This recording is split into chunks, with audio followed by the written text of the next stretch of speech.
আপনি একটু এদিকে আসবেন, তাহলে আমরা বাইরে যাবো।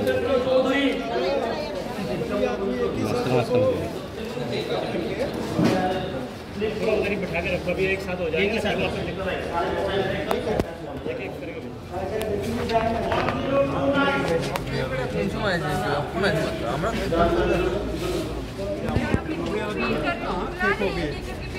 ये तो आपके गांव के हैं, हमने जब वोट डलवाना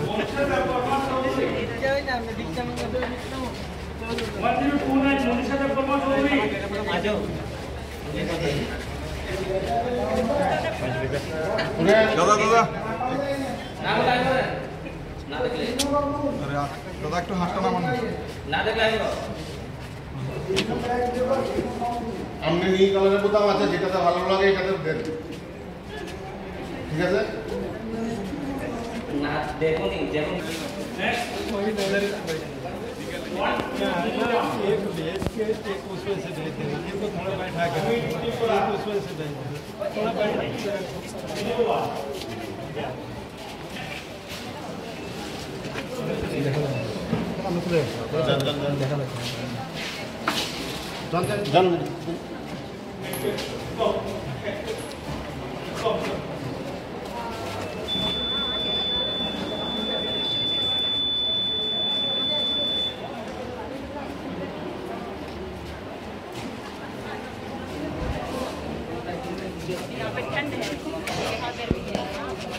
ভোট তো আমাদের দেশের 140 কোটি মানুষের জন্য এটা শুধু ভোট না, এটা গণতন্ত্র রক্ষার, সংবিধান রক্ষার লড়াই।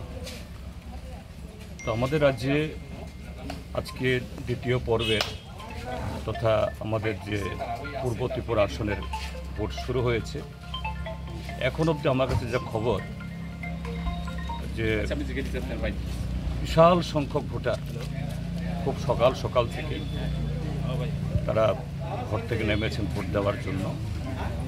শাসক দল ভারতীয় জনতা পার্টি, যারা ত্রিপুরাজ্যের মধ্যে ইতিমধ্যেই জনধিকৃত, জনগণ থেকে বিচ্ছিন্ন, এই সরব প্রচার শেষ হওয়ার পর থেকে বিভিন্ন জায়গা থেকে পশ্চিম ত্রিপুরা যা করেছে, এখানে করার চেষ্টা করেছে আমাদের এই সাবরুম বিভাগেও।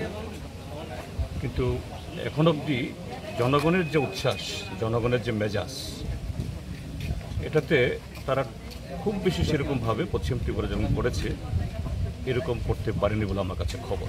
তারপরও কিছু জায়গাতে আমাদের পোলিং এজেন্টদেরকে এই বুথে ঢোকার থেকে তারা এদেরকে বিরত করেছে। কোনো জায়গাতে প্রশাসনের তরফ থেকে প্রবেশনে জানানোর উপর দ্রুত অ্যাকশন নিয়েছে।